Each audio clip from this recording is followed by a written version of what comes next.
स्वास्थ्य के प्रति ऐसा होता है कि महिलाएं जब बीमार हो जाती पूरा घर अस्त व्यस्त हो जाता है, तो महिलाओं का स्वस्थ रहना बहुत आवश्यक है। ज्योति परम ज्योति ज्योति जनार्दना दीपो हरतु मे पापम् इसको ज्योति नमोस्तुते शुभं करोति कल्याणम् आरोग्यं सुख संपदा द्वेष बुद्धि विनाशाय आत्मज्योति नमस्तुते आत्मज्योति प्रदीपाय ब्रह्मज्योति नमस्तुते ब्रह्मज्योति प्रदीपाय गुरुज्योति नमस्तुते। अध्यापिकाओं से शिक्षा ग्रहण की, शिक्षा के साथ साथ संस्कार और अपने विचारों को कैसे एक आकार देना है वो मैंने इसी स्कूल से सीखा। मैंने बड़ी दीदी से सीखा किस तरीके से अनुशासन में रहते हुए भी आप अपने ध्येय को प्राप्त कर सकते हैं। अब मैं थोड़ा सा अपने योग शास्त्र के बारे में बताऊंगी, उसके बाद हम अपने योग के सत्र को शुरू करेंगे। योग शास्त्र एक ऐसी विचारधारा है जिसमें हमने आधी आबादी यानी महिलाओं की जो आबादी है उस पर कार्य करने का हमने बीड़ा उठाया है। हमने महिलाओं को उनके स्वास्थ्य के प्रति जागरूक करने की जो सोच हमने रखी है उसका नाम हमने योग शास्त्र दिया है। सबसे पहले मैं बता दूं, मैंने मास्टर्स किया है योगा साइंस में। जब मैं मास्टर्स कर रही थी तो ऋषिकेश एम्स में एक प्रोग्राम हुआ था, जो वहाँ के जो सचिव थे उन्होंने इस प्रोग्राम को कंडक्ट कराया था और उसका मेन मोटिव था कि उनकी माँ जो थी वो एक ऐसी गंभीर समस्या से ग्रसित थी जो शायद आजकल महिलाओं के लिए शर्म का विषय रहे। वो किसी से उस बात का जिक्र नहीं कर पा रही थी, बता नहीं पा रही थी। इतने बड़े हॉस्पिटल के सचिव होने के बाद भी वो अपनी माँ की उस समस्या का समाधान नहीं कर सके, क्योंकि उन्हें उस समस्या के बारे में पता ही नहीं था। आजकल महिलाएं जिन आम समस्याओं से जूझ रही हैं उनके बारे में अवगत नहीं है, और वो जब जानकारी लेती हैं तो वो ऐसे लोगों से जानकारी लेती हैं जिन्हें खुद इस बारे में नहीं पता है। तो महिलाओं को उनके शरीर के प्रति जागरूक करने की मुहिम है योग शास्त्र। हम चाहते हैं आप भी उस कड़ी में जुड़ें और हमारी इस मुहिम को हर घर योग शास्त्र में बदल दें। अब हम अपने योग के सत्र को शुरू करेंगे। आज 21 जून अंतर्राष्ट्रीय योग दिवस, 11वां योग उत्सव हम लोग मना रहे हैं, और जिस हिसाब से हमारी स्ट्रेंथ है देखकर लग रहा है हम इस योग उत्सव को महोत्सव में बदल देंगे। तो सबसे पहले सभी लोग सुखासन की स्थिति में बैठेंगे। सुखासन, अपने लेग्स को फोल्ड करेंगे, हाथों से ज्ञान मुद्रा बनाएंगे। ये मुद्रा जो हम रोज प्रार्थना में बनाते हैं, इस मुद्रा को कहा जाता है ज्ञान मुद्रा। कमर गर्दन बिल्कुल सीधी, भाव एक ओजस्वी वाला भाव अपने मन पर रखना है। एक ऐसी ऊर्जा अपने अंदर जागृत करनी है कि अहम ब्रह्मास्मि, मेरे अंदर ब्रह्म है, मैं स्वयं ब्रह्म हूँ। हम सभी के अंदर ईश्वर विद्यमान है, हमने सुना है, लेकिन आज उसको महसूस करना है कि ब्रह्म मेरे अंदर है, लेकिन मैंने उस ब्रह्म को सुप्त स्थिति में ले जा रही हूँ। मुझे उस ब्रह्म को जागृत करना है। अगर हमारे अंदर का ब्रह्म जागृत हो गया तो हमें किसी भी प्रकार के नकारात्मक विचार नहीं आएंगे। अब धीरे से अपनी आंखों को बंद करेंगे और अपना संपूर्ण ध्यान अपनी श्वास और प्रश्वास की क्रिया पर लगाएंगे। गहरी लंबी श्वास लेंगे, गहरा लंबा प्रश्वास करेंगे। Take a deep inhale. जब आप श्वास लेंगे तो आपका पेट गुब्बारे की तरह फूलेगा। जैसे हम गुब्बारे में हवा भरते हैं और गुब्बारा अपना आकार बढ़ाता है, ठीक उसी प्रकार सांस अंदर जाएगी और पेट बाहर की तरफ आएगा। मन एकाग्र, चित्त एकाग्र। लाखों विचार आपके मन में आ रहे हैं। घर पे खाना बनाना है, स्कूल का काम नहीं हुआ, फ़ोन में नोटिफिकेशन आ रहा होगा। इन सभी विचारों को बस आने दीजिए और उसी तरीके से उसे जाने दीजिए, उसके बारे में सोचना नहीं है। मैं अनुरोध करूंगी पीछे बैठे हुए भाइयों से अपनी आंखों को बंद कर लें और इस अनुभूति का अनुभव करें। रोजमर्रा के जीवन में हम लाखों प्रकार की चुनौतियों का सामना करते हैं। शायद हम उन चुनौतियों को जीत तो जाते हैं, लेकिन वो कहीं ना कहीं हमारे शरीर और हमारे मस्तिष्क पर अपना प्रभाव छोड़ देती हैं।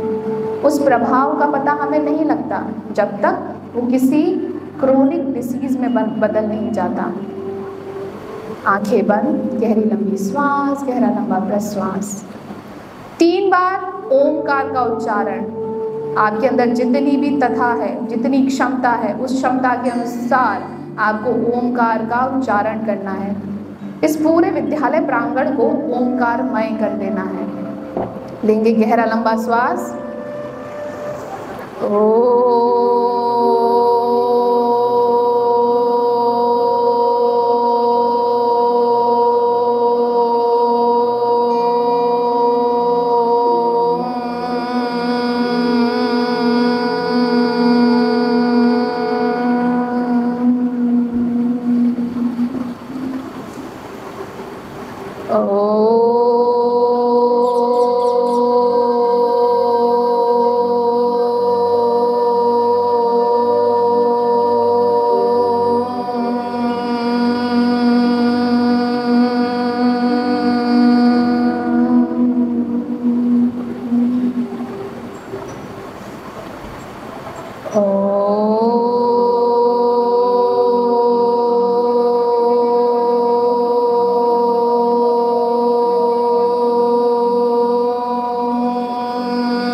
गायत्री महामंत्र का उच्चारण। ओम भूर्भुवः स्वाहा तत्सवितुर्वरेण्यं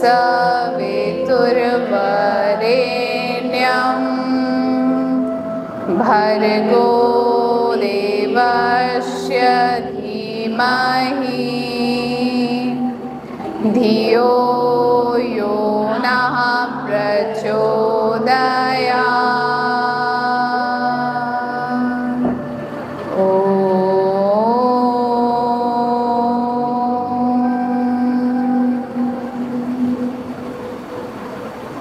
शांति का अनुभव।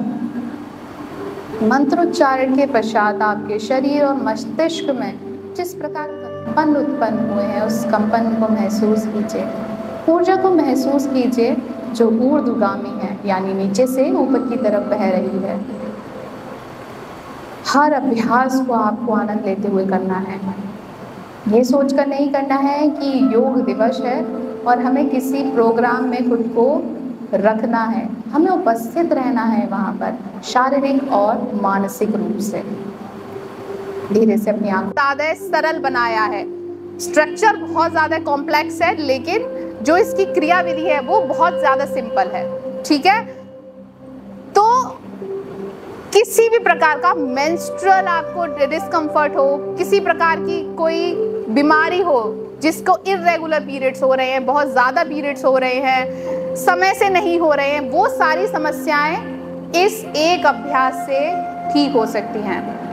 मैं पिछले कई वर्षों से योग सिखा रही हूँ और मैंने ऐसी ऐसी महिलाओं को योग सिखाया है उनकी प्रेगनेंसी ड्यूरेशन में, जिनको डॉक्टर्स ने बोल दिया था कि आपको सिजेरियन बेबी ही होगा, लेकिन सिर्फ इस योग और कुछ और योग के अभ्यासों के माध्यम से उनको नेचुरल चाइल्ड बर्थ हुआ। तो आप समझ सकते हो, एक छोटा सा अभ्यास। गांव में औरतें अभी भी शायद ऐसे ही बैठती हैं, उनको पता नहीं है कि वो योग कर रही हैं, लेकिन वो योग कर रही हैं।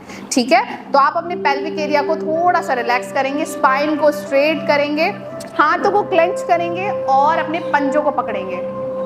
उठाइए अब अपनी रीढ़ की हड्डी को सीधा, कंधे पीछे की तरफ, और मूवमेंट शुरू करेंगे अपने पैरों के बीच में।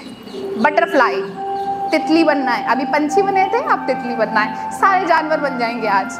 योग में यही है, हर एक जानवर के नाम पर एक अभ्यास है। जैसे फ्रॉग पोज है, टर्टल पोज है, मतलब जितने भी योग की जो आसन है वो सब स्पीसीज जो भी जानवर थे उनके नाम पर है। वृश्चिक आसन है, बहुत सारे अभ्यास हैं। तो योग के जो गुरु हैं पतंजलि जी, उन्होंने योग को इसी तरह डिफाइन किया कि आप अपनी शारीरिक रचनाओं से किस प्रकार से लाभ ले सकते हैं, तो उनको नाम दिया जानवरों के ऊपर। ठीक है, तो यह है बद्धकोण आसन, तितली आसन।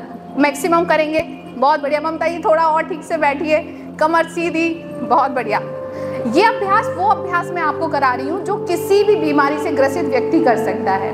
इसमें कोई प्रिकॉशंस लेने की आवश्यकता नहीं है। मूवमेंट अच्छे से देंगे, छात्राएं और अच्छे से करें। चलो हम दीदियों का बोल सकते हैं कि उनको बहुत सारे काम रहते हैं, शरीर पर ध्यान नहीं दे पाते। आप तो बच्चे हैं, आपके शरीर में तो कोमलता इस प्रकार होनी चाहिए कि जल के समान। बहुत बढ़िया। किन किन के पैरों और थाइज में दर्द शुरू हो गया, हाथ खड़ा कर दे ईमानदारी से। बहुत बढ़िया। थोड़ा सा अभ्यास आवश्यक है शरीर के लिए, ठीक है। चलिए आप क्या करेंगे, इसी स्थिति में बैठना है और अपने हाथों को घुटनों पर रखना है। आपकी उंगलियां बाहर की तरफ रहेंगी, ठीक है। कमर बिल्कुल सीधी, स्टेज पर बैठे हुए बच्चे ज्यादा ध्यान दें इस बात का, कमर बिल्कुल सीधी रहेगी। अब आपको सांस छोड़ते हुए घुटने को नीचे की तरफ दबाना है और 360 मूवमेंट देना है, ठीक है। 1, घुमाइए, 2, 3, 4, 5, मोटापे को भी कम करेगा ये और शरीर को बहुत ही ज्यादा सुंदर बनाएगा। सुंदर शारीरिक रूप से, मानसिक रूप से। बाहर की खूबसूरती मायने नहीं रखती, कुछ समय के पश्चात खत्म हो जाती है, लेकिन आप शरीर और मन से अगर स्वस्थ हैं तो ये सुंदरता जीवन पर्यंत बनी रहती है और अधिक सुंदर बनाती है आपको, समाज में और स्वयं के प्रति भी। चलिए अब रिवर्स करेंगे, इसका विपरीत करेंगे। अभी एक तरफ से जा रहे थे, अब दूसरी तरफ से। चीटिंग कोई नहीं करेगा, बहुत बढ़िया।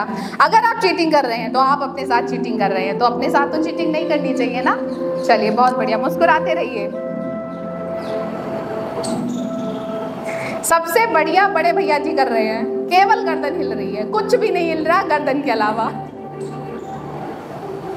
चलिए सामने की तरफ देखेंगे, पीछे कोई नहीं देखेगा, सिर्फ मैं देख सकती हूँ दूर तक का। चलिए अब हाथों को उसी प्रकार छोड़ दीजिए, हथेलियां आसमान की तरफ रहेंगी, आंखें बंद रहेंगी। फिर से गहरी लंबी श्वास, गहरा लंबा प्रश्वास। विचार, हर एक श्वास के साथ शरीर में सकारात्मक ऊर्जा प्रवेश कर रही है और प्रश्वास के माध्यम से जितना भी तनाव है, जितनी भी नकारात्मक ऊर्जा है, सब शरीर से बाहर जा रही है।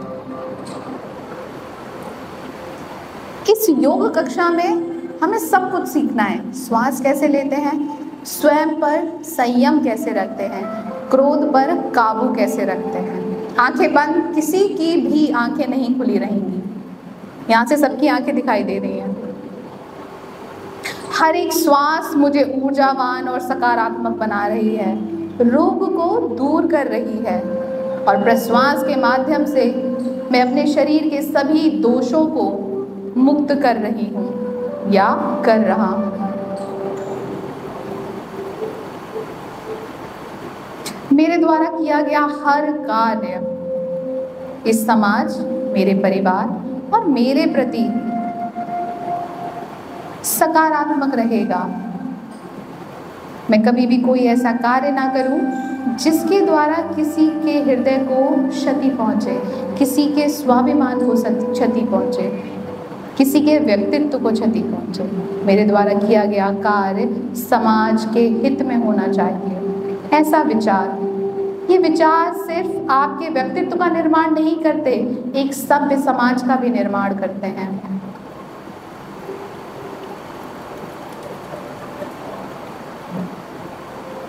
चलिए धीरे से आंखें खोलेंगे। अब आपको फिर से करतल ध्वनि करनी है, फिर से थोड़ी सी ऊर्जा लेकर आनी है। करना क्या है, इसी स्थिति में बैठना है आपको जैसे बैठे हुए। हाथों को फैलाना है और ऊपर ताली बजानी है। 1 2 3, ऊपर लेकर जाइए, 4, वेरी गुड, 5, 6, 7, 8, 9, 10, रिलैक्स। अब बैठेंगे वज्र आसन में, जिस प्रकार मैं बैठी हूँ। गलती पहले समझ लीजिए, लोग क्या गलती करते हैं। लोग ऐसे करके बैठ जाते हैं, ऐसे नहीं बैठना है, आपको फ्लैट करके बैठना है, ठीक है, वेरी गुड। वज्रासन में बैठेंगे, लेकिन जिनको घुटनों से संबंधित समस्याएं हैं वो वज्रासन में ना बैठें, और जिनके शरीर का भार शायद उनके पैर नहीं संभाल सकते वो लोग ने, मैं अपनी शिक्षिकाओं जो हमारी दीदियां हैं उनसे अनुरोध करूंगी अपनी सहजता के साथ आप इस अभ्यास में बैठें, ठीक है। लेकिन बच्चे सब बैठेंगे। गलतियां वही हो रही हैं जो बताई गई है। आपको पंजे को क्लेंच नहीं करना है, पंजे को फ्लैट करके बैठना है, आपको एड़ियों पर बैठना है, आपको एड़ियों पर बैठना है, पंजों पर नहीं बैठना है। बहुत अच्छे, ये है वज्र आसन, आपके पैरों को वज्र के समान बनाने वाला अभ्यास। कहते हैं खाना खाने के पश्चात आप इस अभ्यास में बैठें तो आपका अच्छे से डाइजेशन हो जाता है। इसका रीज़न क्या है? हमें ये तो पता है कि डाइजेशन अच्छे से हो जाता है, लेकिन डाइजेशन क्यों अच्छे से हो जाता है आज सीखेंगे। जब हम अपने पैरों को इस स्थिति में रखते हैं तो हमारे पैरों के बीच का जो सर्कुलेशन है, ब्लड फ्लो है, वो रुक जाता है, क्योंकि हमारे शरीर का भार हमारे पैरों पर होता है। और वो ब्लड कहाँ जाता है? हमारे पेट में, हमारे डाइजेस्टिव सिस्टम में, हमारे एक्सक्रीटरी सिस्टम में। जहाँ पर ब्लड फ्लो ज़्यादा होगा ऑक्सीजन ज़्यादा होगी, ऑक्सीजन ज़्यादा होगी तो अंग अच्छे से कार्य करेंगे, अंग अच्छे से कार्य करेंगे तो खाना अच्छे से पच जाएगा। लाइट अच्छे वोल्टेज में आ रही होगी तो चक्की सही से आटा पीसेगी कि नहीं पीसेगी, हाँ या ना? हाँ। तो वैसे ही ब्लड के माध्यम से हमारे पेट के जो चक्की है ना, उसको इलेक्ट्रिसिटी अच्छे से मिल रही है, वो अच्छे से कार्य करेगी, खाना अच्छे से पचेगा। इसलिए भोजन के पश्चात वज्रासन में बैठने का प्रावधान है, बोलते हैं कि वज्रासन में बैठना चाहिए। अब हम करेंगे अगला अभ्यास। उसके लिए आप अपने पैरों को सीधा करके बैठेंगे। अभी पैर को सुलाया था, अब जगाना है। पैर को सीधा करें, दंड आसन की स्थिति में बैठेंगे। इस प्रकार अपने पैरों को रखेंगे बिल्कुल सीधा। पीछे जो बहनें नहीं बैठ पा रही हैं वो थोड़ा सा तिरछा पैर भी कर सकती हैं, बस आपके पैर किसी और को ना लगे। अच्छा, एक दिन मैं आई थी तो दीदी ने मुझसे पूछा था कि जब हम योग करते हैं तो हम आसन क्यों बिछाते हैं। इसका लॉजिक मैं आपको बता देती हूँ। जब हम योग अभ्यास करते हैं तो हमारा शरीर क्या होता है, एक ऊर्जा उत्पन्न करता है। वो ऊर्जा धरती माता अपने अंदर अवशोषित ना कर लें, इसलिए हम आसन का सहारा लेते हैं ताकि वो जो हमारी ऊर्जा है, वो हमारा सर्किट हमारे साथ ही बना रहे। आपने देखा हो आसमानी बिजली, कितनी ऊर्जा होती है उसमें। आदमी को क्या, वो ज़मीन को जला देती है, फाड़ देती है ज़मीन को, लेकिन वो आसमानी बिजली धरती में जाकर कहीं गुम हो जाती है। तो हमारे धरती के केंद्र में एक बहुत बड़ा चुंबक लगा हुआ है जो सारी ऊर्जा को अवशोषित करता है। तो हमारे शरीर की ऊर्जा वो ना ले जाए, इसलिए हम आसन को बिछाते हैं, ठीक है। ये रही दंड आसन की स्थिति। अब क्या करना है, आपको चक्की चलानी है। पहले तो सबने बहुत चक्कियाँ चलाई हैं, अभी कोई नहीं चलाता, तो अब चक्कियाँ चलानी है। कैसे चक्की चलाएंगे? हाथों को फिर से क्लेंच करेंगे, ठीक है। पैरों को सीधा रखेंगे, जो बिल्कुल मिलाकर रख सकते हैं मिला के रखना है, जो दूर रख सकते हैं उन्हें दूर रखना है। ऐसा नहीं है कि आपको पैर मिला के रखना है, दूर रखिए। हाथों को बिल्कुल सीधा रखना है, कमर को बिल्कुल सीधा रखना है। Very good. आप सांस लेते और छोड़ते हुए आपको चक्की चलानी है, लेकिन जब आप सांस लेंगे तो आप आधा चक्कर पूरा करेंगे और जब सांस छोड़ेंगे तो उस चक्कर को पूर्ण कर देंगे, ठीक है। सांस लेते हुए चक्र प्रारंभ करना है, सांस छोड़ते हुए चक्र को समाप्त करना है। चलिए प्रारंभ करेंगे। 1, पूरा नीचे तक, 2 और पीछे तक, 3, बहुत बढ़िया, 4, हाथ नहीं मुड़ने चाहिए, 5, 6, पेट को कम कीजिए सभी लोग। छोटे छोटे बच्चे पेट लेकर आए हुए, ये कोई अच्छी बात है? इस पेट को बिल्कुल अंदर करना है, स्लिम ट्रिम बनना है हमको। Very good. और अच्छे से पैरों को ध्यान में रखते हुए, पैरों को आपको अस्थिर नहीं करना है, पैरों को जमा कर रखना है। बहुत ही अच्छा अभ्यास, चक्की चालन। ये जो मैं अभ्यास करवा रही हूँ ये सभी आपको याद रखने हैं। ये महिलाओं के लिए स्पेशल कस्टमाइज किए गए हुए अभ्यास हैं। किसी भी उम्र की महिला इसको कर सकती है और इसका लाभ उठा सकती है। बहुत बढ़िया। अब विपरीत दिशा में, एंटी क्लॉकवाइज। Very good. हाथों को खींचिए, जितना खींच सकते हैं आगे तक, और जितना पीछे ले जा सकते हैं उतना पीछे ले जाएंगे। बहुत अच्छे। आगे से पीछे, पीछे से आगे, और आगे तक लेकर जाइए। Very good. पसीना निकालिए थोड़ा सा। रोटी बनाते हुए तो बहुत पसीना निकलता है, लेकिन अपने शरीर के लिए भी पसीना निकालना है। हमारे योग शास्त्र का एक ध्येय है जो हमने रखा है, स्वस्थ नारी सुखी सृष्टि सारी। जब नारी स्वस्थ होगी तभी वो सृष्टि को स्वस्थ और सुखी रख सकती है। आपने देखा होगा घर में अगर पिताजी या भाई बीमार हो जाए, माँ अकेले सब कुछ संभाल लेती है, लेकिन जिस दिन माँ बीमार हुई पूरा घर अस्त व्यस्त, ना तो किचन में खाना बन रहा है, ना कपड़े धुल रहे हैं, ना पोछा झाड़ू, कुछ नहीं लग रहा है। तो माँ का स्वस्थ होना बहुत आवश्यक है। लेकिन माँओं की एक सबसे गंदी आदत मैं बताती हूँ, मैं अपनी माँ की आदत बताती हूँ। घर का जो सबसे खराब खाना है जो कोई नहीं खा रहा है, मम्मी कहती है मैं खा लूंगी। 3 दिन में फ्रिज में पड़ा है, मम्मी से फेंक दो, नहीं मैं खा लूंगी। भाई तुम क्यों खा लोगे? आप डस्टबिन तो नहीं हो खाने का कि जो कुछ भी वो मेरे पेट में चला जाए। कोई कार्य है, तुम सब सो जाओ, मैं बाद में सो जाऊंगी।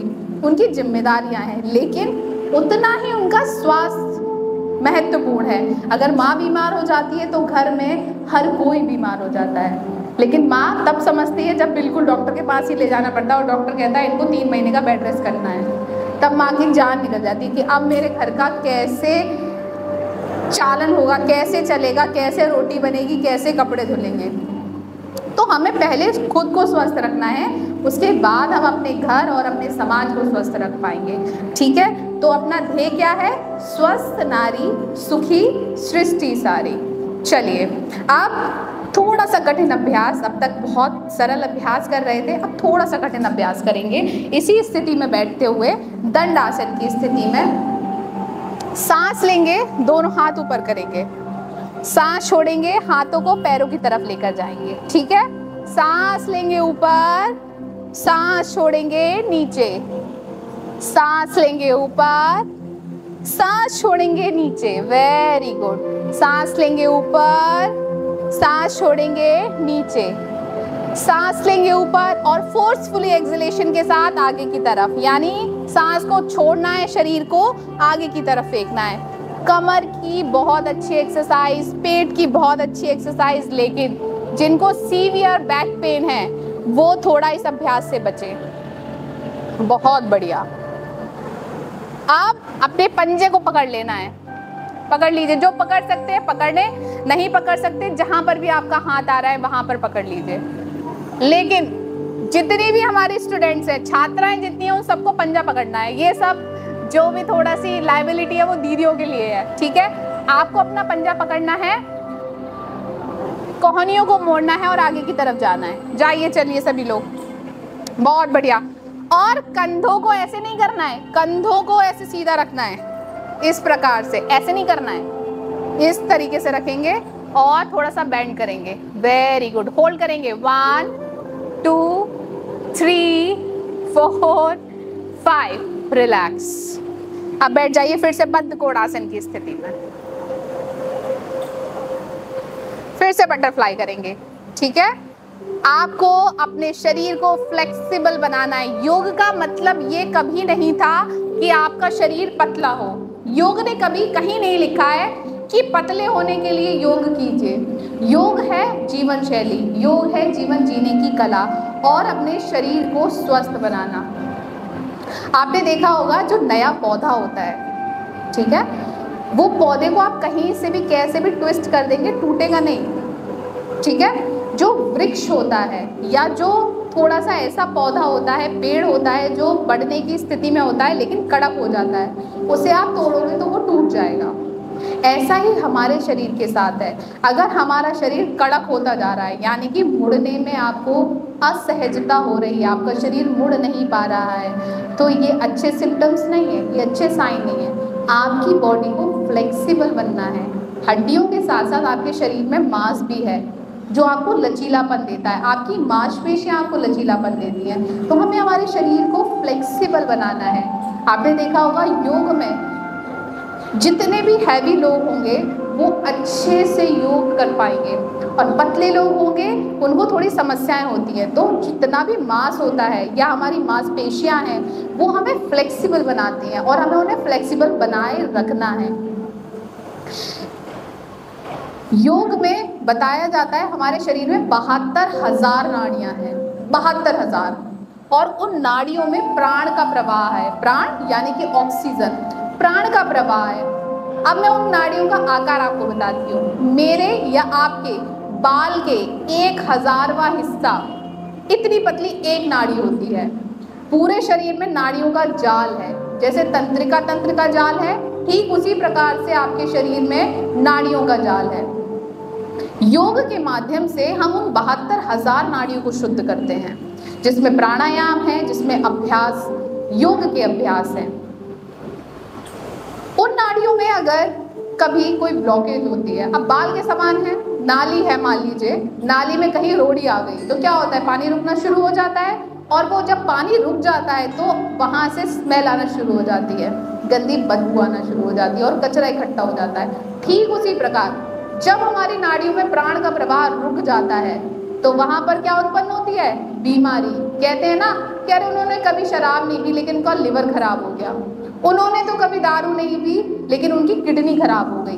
तो किडनी दारू या उसकी वजह से वो एक कारण हो सकता है, लेकिन कहीं ना कहीं उनकी नाड़ियों में प्राण के प्रवाह को रुकना उसका बहुत बड़ा कारण है। महिलाएं तो नहीं पीती हैं, है ना, अल्कोहल इंटेक नहीं करती है, लेकिन आपने देखा हो बहुत सारी महिलाओं को किडनी फेलियर की समस्या हो जाती है। तो ये जो कारण हैं, कुछ कारण पता होते हैं कि उसकी वजह से हुए, कुछ कारण जो अज्ञात कारण हैं, उन कारणों का कहीं ना कहीं ये एक कारण है कि नाड़ियों में प्राण के प्रवाह का सही से फ्लो ना होना। ठीक है, चलिए अब अगले अभ्यास की तरफ बढ़ेंगे, और ये अभ्यास हमारे आज के सत्र का आसनों का अंतिम अभ्यास है। ठीक है, तो सांस छोड़ेंगे आगे की तरफ, बहुत बढ़िया, सांस लेंगे पीछे की तरफ, सांस छोड़ेंगे आगे की तरफ। इस आवृत्ति को दोहराना है। 1 2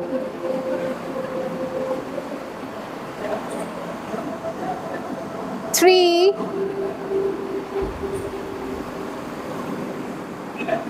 4, आराम आराम से,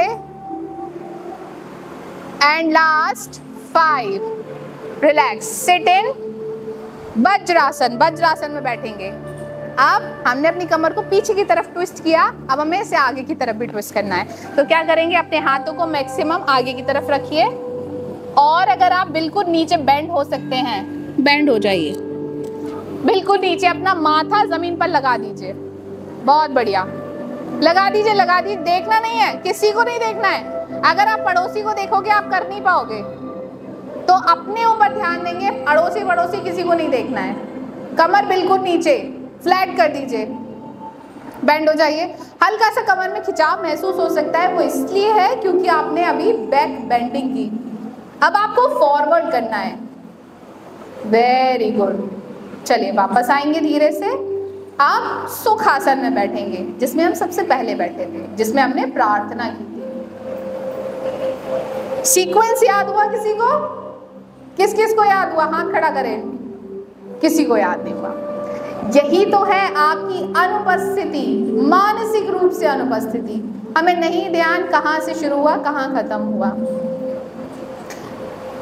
आप हमारे YouTube चैनल पर जाकर इस पूरे लाइव स्ट्रीम को देख सकते हैं, वहाँ हो सकता है शायद आप खुद को भी देख सकें। तो योग शास्त्र हमारा चैनल है YouTube पे, जाइए उसको सब्सक्राइब कीजिए और आप देख पाएंगे। हमें खुद को कड़ी बनाना है, हमें खुद को वॉलेंटियर बनाना है इस धारा का, कि हम कैसे खुद के साथ साथ अपने जो चाहने वाले हैं, जिनको हम बहुत ज़्यादा ये चाहते हैं कि वो कभी बीमार ना पड़े, तो उनको इस कड़ी से जोड़िए, उनको बताइए कि योग कितना आवश्यक है। योग केवल अंतर्राष्ट्रीय योग दिवस पर मनाने वाला कार्यक्रम नहीं है, ये रोज किया जाने वाला कार्यक्रम है, ये आपके लिए किया जाने वाला कार्यक्रम है। ये एक जीवन शैली है जो सिखाती है कि आपको कैसे जीना है, शरीर को किस प्रकार से अपने कार्यों के लिए अनुकूल बनाना है। जब हमारा शरीर स्वस्थ नहीं होगा तो हम अपने कार्यों को कर ही नहीं पाएंगे। आज सर में दर्द हो रहा है, कल पेट में दर्द हो रहा है, कल कहीं और दर्द हो रहा है। इस प्रकार आप अपनी चीज़ों को आगे पोस्टपोन करते रहेंगे और कभी उस लक्ष्य तक नहीं पहुंच पाएंगे जिसका आपने विचार मन में बनाया है। तो योग शास्त्र के साथ जुड़िए और स्वयं को स्वस्थ बनाइए। योग को 8 अंगों में विभाजित किया गया है। यम, नियम, आसन, प्राणायाम, धारणा, ध्यान, समाधि। समाधि इसका अंतिम लक्ष्य है, वो हमारे लिए नहीं है, वो उन साधकों के लिए है जो योग को जीवन बनाए हुए हैं।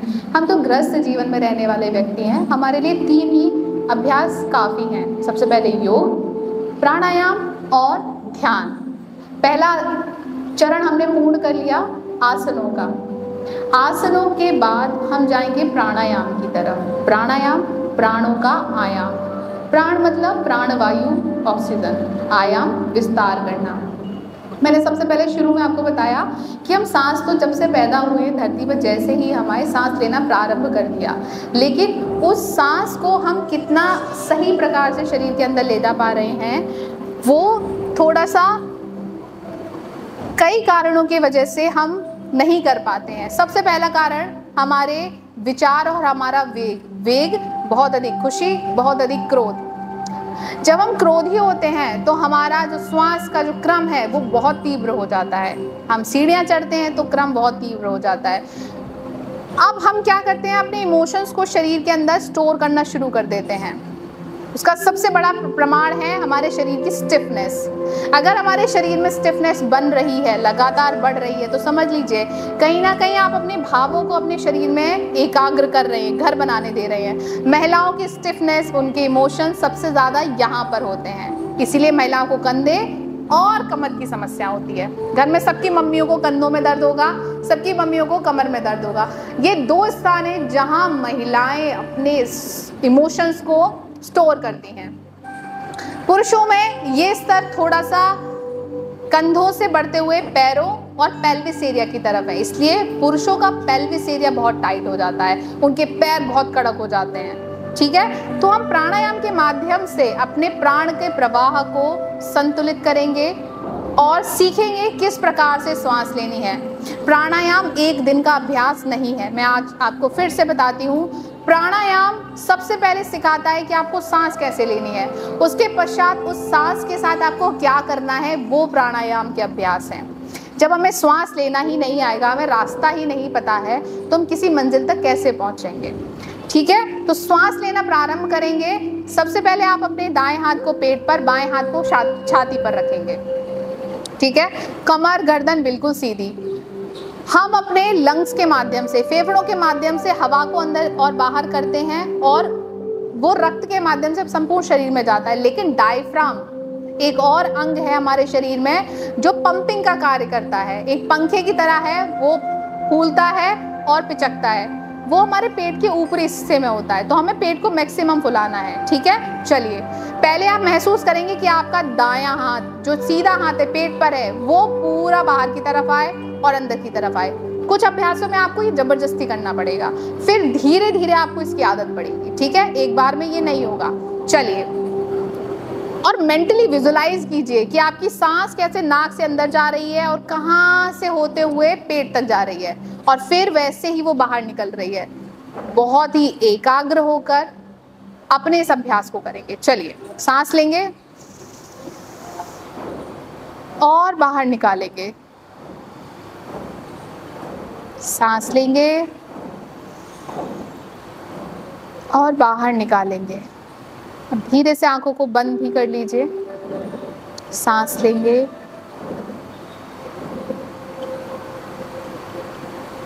और बाहर निकालेंगे। सांस लेंगे और बाहर निकालेंगे। आप धीरे धीरे अनुभव करेंगे आप इस अभ्यास में खोते जा रहे हैं। श्वास आपके शरीर, आपकी चेतना को शांत कर रहा है।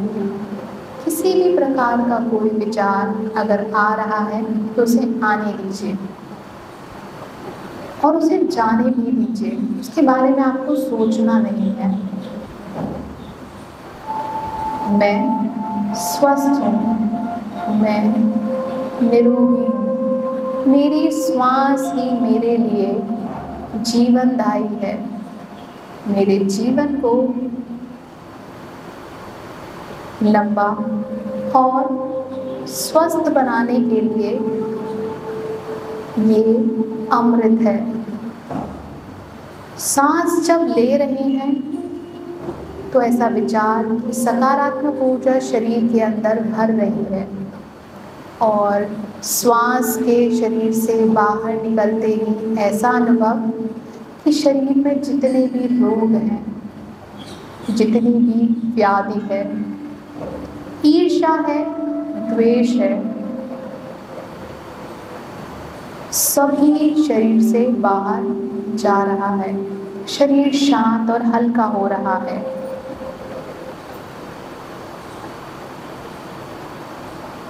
धन्यवाद दीजिए स्वयं को इस अभ्यास के लिए, आज के दिन के लिए और इस कार्यक्रम के लिए कि आपने इसमें सहभागिता ली और आपने अपने जीवन को एक बेहतर जीवन बनाने की पहली पहल रखी।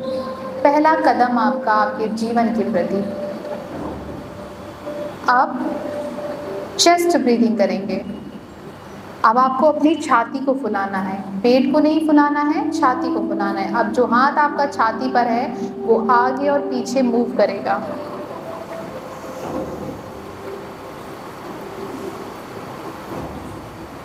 छाती को पूरा फुलाएंगे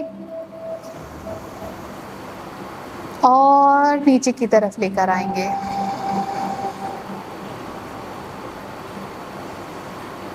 आंखें बंद रखेंगे तो आपको अधिक अनुभूति होगी इस अभ्यास की।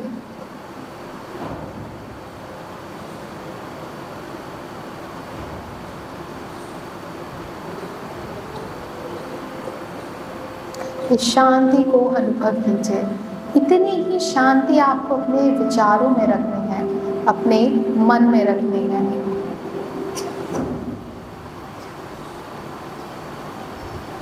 और ऐसा कोई एक विचार लेकर आइए जो आपके जीवन का लक्ष्य है। आप अपने जीवन में क्या ऐसा है जो पाना चाहते हैं। कुछ लोग होंगे जो अपने पिता के लिए जीवन में कुछ करना चाहते होंगे, कुछ लोग होंगे जो अपने समाज के लिए कुछ करना चाहते होंगे, कुछ लोग होंगे जो अपने परिवार के प्रति कुछ करना चाहते होंगे। वो एक विचार को प्रबल कीजिए अपने मन में और ऐसी ऊर्जा दीजिए स्वयं को कि मैं हर प्रकार से सार्थक हूँ, हर प्रकार से सक्षम हूँ इस लक्ष्य को प्राप्त करने के लिए। आप धीरे से अपने हाथ को वापस लेकर आएंगे, ज्ञान मुद्रा में रखेंगे, अपनी इंडेक्स फिंगर और अपने थंब को आपस में मिलाएंगे। अब सामान्य रूप से श्वास और प्रश्वास की क्रिया करेंगे। कमर गर्दन बिल्कुल सीधी,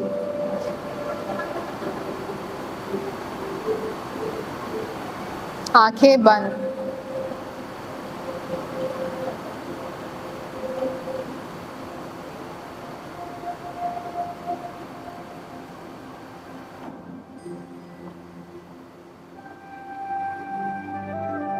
ध्यान में जाने से पहले उसकी तैयारी भ्रामरी प्राणायाम के रूप में। भ्रामरी प्राणायाम भ्रमर के समान गुंजन करना है।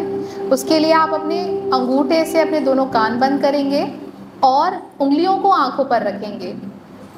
10 बार आपको हनी बी साउंड क्रिएट करना है। किसी और की ध्वनि आपके कानों में ना जाए, इतने अच्छे से आपको अपने कानों को बंद करना है और 10 बार काउंट करते हुए आपको हनी बी साउंड, इस प्रकार की ध्वनि आपको निकालनी है। जितनी तीव्र ध्वनि, मस्तिष्क उतना ही शांत। प्रारंभ करेंगे भ्रामरी प्राणायाम।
ज्ञान मुद्रा की स्थिति, आंखें बंद रहेंगी। इस अभ्यास के पश्चात आपका मस्तिष्क शून्य है, अर्थात मन में किसी भी प्रकार का कोई भी विचार नहीं आ रहा है। ये स्थिति शून्यता की स्थिति है। ऐसा अनुभव दुर्लभ है कि मन में विचार ना आए। निरंतर विचार हमारे मन में आते हैं, लाखों करोड़ों विचार, जो हमारे शरीर को और मस्तिष्क को थकाने का कार्य करते हैं। अब हम ध्यान की तरफ जाएंगे।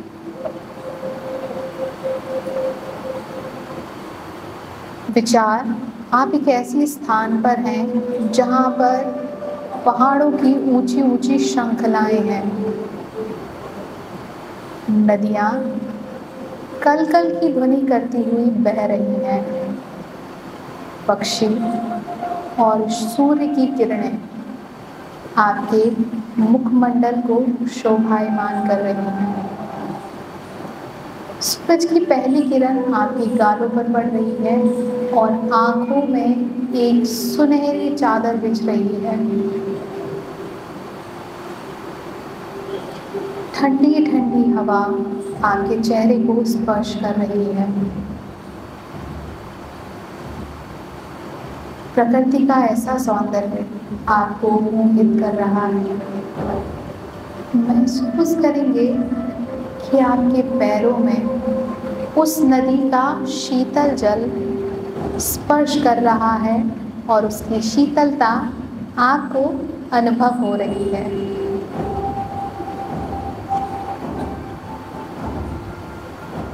एक मंद मंद मुस्कान आपके चेहरे को शोभायमान बना रही है।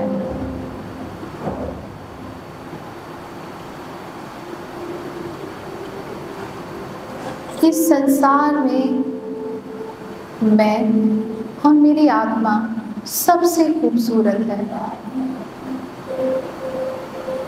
मेरे विचार, मेरा जीवन सब प्रकार की अनुकूलता से परिपूर्ण है।